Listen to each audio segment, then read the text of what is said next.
매주 화요일 중국의 주요 일간지 일면을 통해 중국의 시선과 시각을 살펴보는 시간입니다. 지피지기 중화통신 김진양 뉴스토마토 기자와 함께합니다. 안녕하세요. 네, 안녕하세요.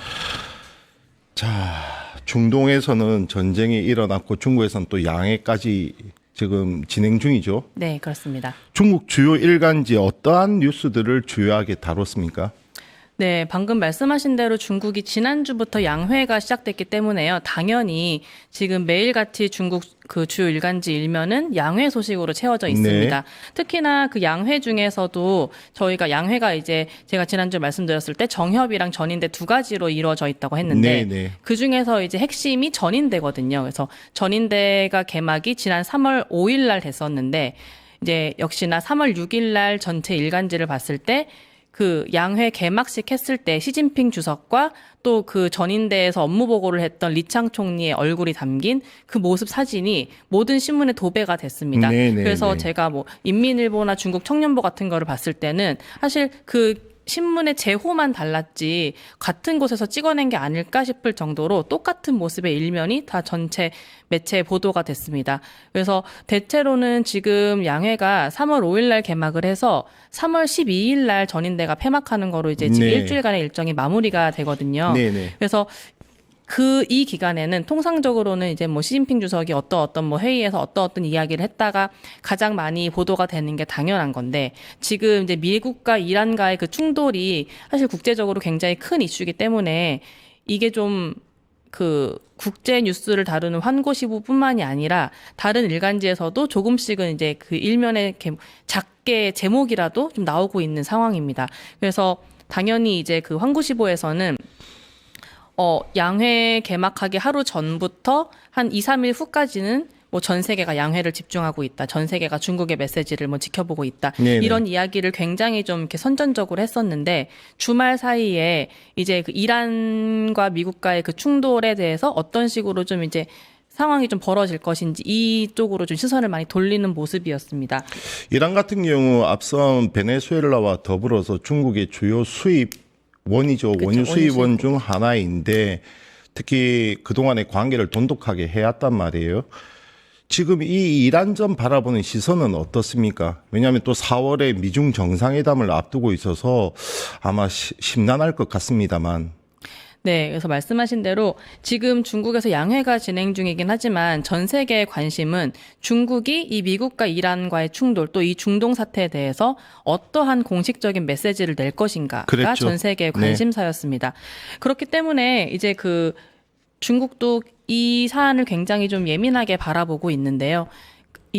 지금 지난 8일이었죠. 그 중국 왕이 외교부장이 양회와 관련해서 또 최근 국제 정세와 관련해서 내외신 기자회견을 가졌습니다. 그래서 약 1시간 20분 동안 그 기자회견이 진행이 됐는데요. 그 질문을 받았던 그 내용들을 좀 추려보니까 한 20개 정도의 질문이 왔다 갔다 했더라고요. 그래서 그 중에서도 이제 전체적인 주제가 국제 정세였으니까 중국의 그런 대외적인 관계에 대해서 질문이 여러 가지가 나왔는데 제가 그 미국과의 관계 또 이번에 그 이란 사태에 대한 그 질문들을 조금 이렇게 직접적 연관된 거를 좀 추려보니까 아주 직접적으로 물어봤던 거는 한 2-3개 정도 있었고 거기에서 뭐 기존의 베네수엘라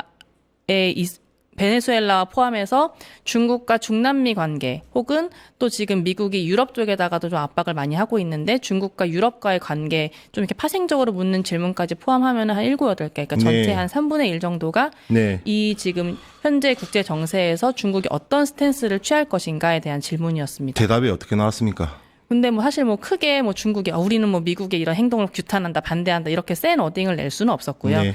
중국이 지금 일관적으로 내고 있는 메시지는 우리는 세계 평화를 좀 존중한다. 또 세계는 일방주의가 아니라 다자주의를 유지해야 한다. 이런 메시지를 어떤 사안에서도 일관적으로 내고 있거든요. 그래서 이번 그 이란 사태에 대해서도 중국이 항상 가장 앞세우는 거는 당장의 무력 사용을 중단하라. 전쟁을 중단하라. 그게 가장 1번이었고 이제 그 뒤에 이어지는 그 이야기들로 뭐 중국의 입장을 얘기하고 있는데 그 당연히 그 앞으로 4월 달에 있을 미중 정상회담이 미중 정상회담이 이번 이란 사태가 그 정상회담에 어떤 영향을 미칠 것인가에 대한 질문도 당연히 나왔어요. 그래서 거기에서도 이제 중국은 올해가 중국과 미국과의 관계에서 매우 중요한 이정표가 될 해이다라는 얘기를 하면서도 이 두 나라는 책임 있는 대국이기 때문에 전 세계에 어떠한 영향을 다 미칠 수가 있는데 중국은 상호 존중이라는 그 원칙 아래에서 미국과의 관계를 유지하기를 원한다. 우리는 계속해서 세계 평화를 지켜야 되고, 뭐 상호 존중을 해야 되고, 또 뭐 그런 국제법에 의해서 좀 외교 관계를 진행해야 한다고 주장하고 있는데, 그럼 결국에는 미국의 행동을 어떻게 하느냐에 달려있다. 네네. 이런 식으로 좀 미국 쪽에 공을 넘기는 모습이었습니다. 자, 양회에서 제시된 경제 성장률 어느 정도가 제시됐습니까? 네, 그래서 양회에서는 가장 주목받는 게 전인대 개막식 당일에 있는 리창 총리의 정부 업무 보고입니다. 네네. 그래서 정부 업무 보고에서는 지난해 경제 성과를 쭉 설명을 하고 이제 올해에는 어떤 식으로 경제를 운용할 것이다라고 이제 숫자들 몇 개를 제시를 하는데요. 올해는 경제 성장률 전망치를 4.5%에서 5% 정도의 그 구간으로 제시를 했습니다. 그래서 4%대 상당히 오랜만에 듣는 수치입니다. 중국을 감안하면. 네, 그렇죠. 그래서 한창 뭐 WTO에 가입했을 때만 해도 막 10%가 넘는 성장률을 그랬었죠. 기록했기 때문에 이 수치를 좀 보니까 약 4%대 경제 성장률을 중국이 제시한 거는 35년 만이었습니다. 아, 네네. 그러니까 거의 WTO 가입하기 전 90년대 후반 정도의 이야기였죠. 그러면 마지막 날 어떠한 일정들이 진행됩니까? 양의 마지막 날?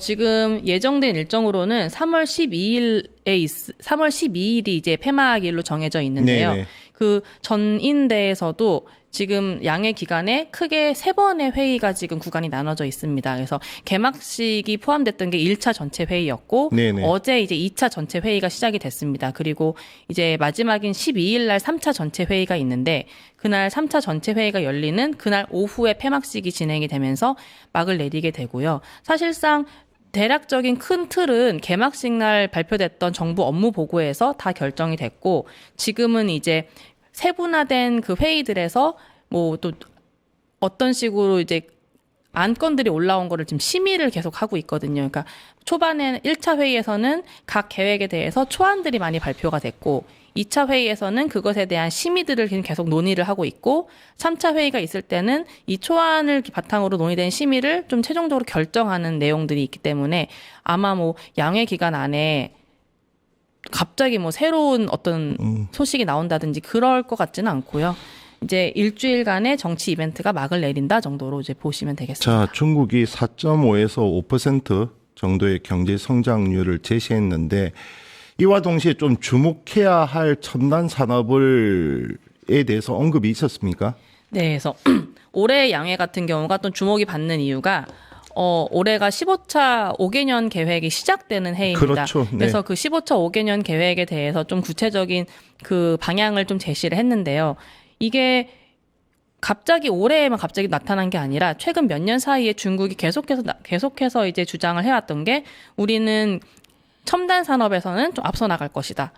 얘네가 이제 뭐 제조업에서는 좀 뒤처지기 시작을 했지만 우리가 AI라든지 뭐 로봇이라든지 우주 항공이라든지 이런 첨단 산업에서는 우리가 좀 앞서 나가는 국가가 될 것이다라고 해서 그게 15차 5개년 계획의 그 전체 청사진에도 그려져 있거든요. 그래서 그렇기 때문에 이런 첨단 산업을 발전시킬 거기 때문에 우리가 전반적인 경제 성장 속도는 조금 낮아도 괜찮다. 그리고 이거를 위해서 우리는 좀 확장적 재정을 사용할 것이고 또 과학기술 개발, 뭐 R&D에 좀 많은 예산을 사용할 것이다 이렇게 돼 있거든요. 그래서 이번 업무 보고에서 나왔던 그 R&D 지출, 올해 예정된 R&D 지출이 중국이 4조 위안입니다.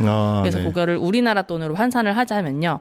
약 860조 원이거든요. 어마어마한 돈이네요. 상상을 할 수 그러니까 우리나라 1년 예산을 더 뛰어넘는 수준의 돈을 첨단 산업 그 R&D 지출에만 쏟아붓겠다는 건데 이게 우리나라 역시도 이제 정부가 바뀌고 다시금 이제 R&D를 좀 강조하면서 R&D 예산을 좀 전년도보다 20% 가까이 증액을 했는데 그럼에도 그게 35조 원입니다. 그러니까 뭐 절대적인 경제 규모가 차이가 있으니까 그렇게 차이가 나는 거를 뭐 당연하다고 볼 수는 있겠지만 그만큼 중국이 이 신기술에 대해서는 그 개발 의지가 굉장히 뛰어나다라고 볼 수 있겠습니다. 네, 지금까지 김진양 기자였습니다. 감사합니다. 네, 감사합니다. 유튜브 구독하고 실시간 채팅과 댓글을 남기시면 매일매일 7,000TTCO를 드립니다. 참여 방법은 통통물 어플을 다운로드하고 회원가입과 로그인을 해주세요. 마이페이지에서 나의 회원 고유 번호를 복사해주세요. 유튜브 구독 후 실시간 채팅이나 댓글창에 고유 번호를 한 번만 입력하면 준비 끝! 지금 유튜브 채팅과 댓글 쓰기 참여하고 7,000TTCO 받아가세요.